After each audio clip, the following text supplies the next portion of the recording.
Hey everyone, welcome back to Brick System Brothers. The review for this month is the Infinity Saga Iron Man Armory 76216. This set is the third Iron Man Armory that LEGO has produced, and it was released last year in 2022. The original two Armory sets actually had compatible display boxes. The third one here, they changed the design of the display boxes a little bit. Some people have been able to make them all work together, but I think the new approach of just kind of redesigning the aspects of that set, it's fine, it works pretty well. So for this review today, I'm using my base plate, the raised base plate, just to kind of break up the scene a little bit and get things set up a little better. This was not included in the Iron Man set, of course. I've got the actual stacked armory over here on the left. It gives you 8 boxes to put armor or displays in. And then the other submodels are the Audi R8, Tony's car from Iron Man 2, including the Expo panels. Those actually fit in the car as seen in the movie, kind of interesting. There's also a couple of workstations, including a toolbox, drill press, the stand where Tony gets suited up. There's also a computer desk with 2 screens, a couple of blueprints, and also a rack for the suit to be worked on. Another desk with the same base, the 4x6, is just empty, and you can either use this for tools in the helmet, or as seen on the instruction manual, you can use it to store the assembled Expo panels. So that would be an alternate way to display that with the panels on there. So I think that's cool, they give you the option to do that. And then you have the 3 panels with stickers to display some of the other armor. These aren't really visible unless you use a better background. There. So these actually show the Mark I reconstruction, which has been done as a minifigure, and I think that's what's represented here is the minifig version as a sticker. There's also the Mark 33 Silver Centurion. Once again, this was done as a minifigure, but it was pretty exclusive. It could only be obtained as a promotional item with a game. I think it was just a GameStop and maybe a few other places. So that was a pretty exclusive minifig. To get it here as a sticker represented is nice. And then of course the nanotech panel I think displays the Mark 85 suit, which is actually included in this set. Speaking of suits and minifigs, you get quite a range. The box shows them a little bit nicer than I have them displayed. So we've got a plain, casual Tony Stark in just a long sleeve shirt instead of armor. Pepper Potts, Nick Fury, War Machine, Mark III Iron Man, Mark 85 Iron Man, Mark 25 Iron Man, and Whiplash.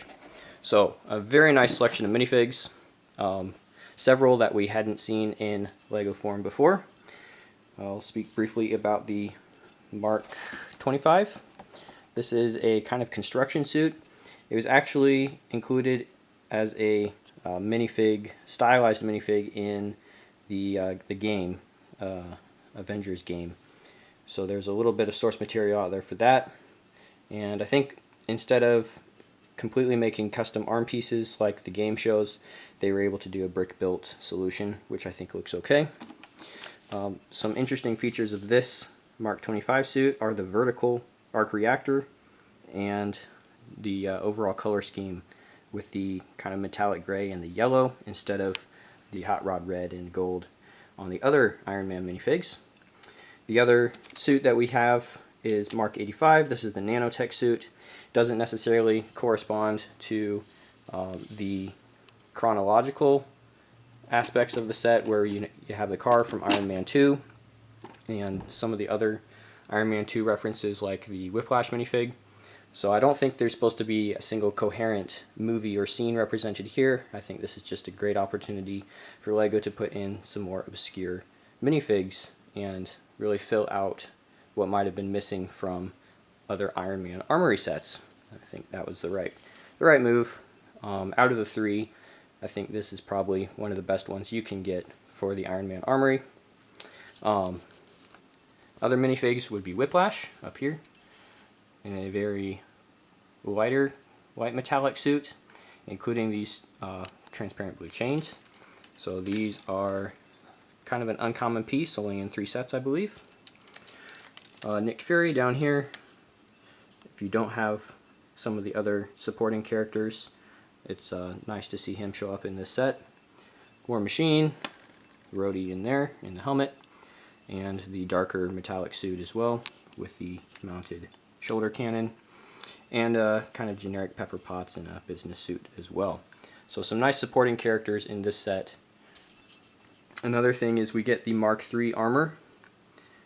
It's not assembled as a minifig in the set, but all the components are scattered around. So you have the legs over here, the torso, and then the helmet. So you do have all the components needed to make the Mark III suit included in this set as well. So yeah, really nice all-around set. Oh, I forgot about Dummy. Yeah, Dummy's in here. The little robot guy with the arm. Sorry, Dummy, almost forgot you. But there you go. I think this is a really successful set. A few things that I might have liked to see changed would be the 4th panel. So in the movie we saw that this was constructed out of 4 panels. I think the 2x6 tile size is perfect, and just include 1 more of those to really get the full scope of the expo board. Of course, I think there are 3 as limited by the space in the car. So if we did have that 4th panel, we wouldn't be able to fit them all behind Tony in the vehicle. Probably the limitation there, and that's fine. You know, even to get 3 is nice. Speaking of the decorations on these, all the stickers in this set are printed on transparent backing, which is probably the best way to get color matches, and also to just include additional complexity. Like in this one, a lot of the buildings are the underlying tan color of the tiles. When we put these transparent stickers on transparent parts, that kind of gives you the computer screen, the technology effect that we see in this kind of set. And then the blueprints are actually just a solid blue base. So those 2 stickers would be the only ones not completely transparent. And overall stickers are kept to a pretty decent minimum. The price point is worth talking about. $90 is a lot to ask for this amount of Lego. And yeah, you do get a good range of minifigs for that price point, but at retail value I would have liked to see 1 more minifig, possibly Happy, or another inclusion of the original Mark I suit in this set for that price point. I was able to find this on sale at Walmart, closer to $60, which is definitely a go-ahead price point for what is included here.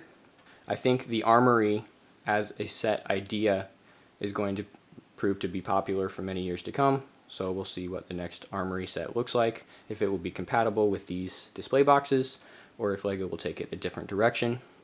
Oh, it is worth noting to mention on the displays, these can be arranged a little bit differently. So if you want to have it concave, that's pretty easy to do, and it's also very easy to break them up from the stacked version and have them all in a single row, 1 level, and then have almost a semicircle of these display boxes.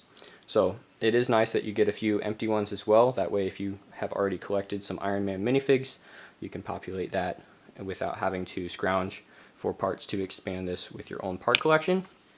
But at the same time, I think this is built out of generic enough parts to be able to do that relatively inexpensive if you do want to expand this particular type of display box. So it wouldn't be difficult at all to expand this with additional parts not included in the set. I don't think you'd have to go out and buy 2 sets just to get more of these boxes. It'd probably be pretty easy and economical to do that with your own parts or with a Bricklink order. So yeah, there's a review of the Infinity Saga Iron Man Armory. Great mix of armors and different representations of all 3 Iron Man movies, along with references to other Iron Man representations through the MCU. Thanks for watching, guys. We'll see you next time on Brick System Brothers.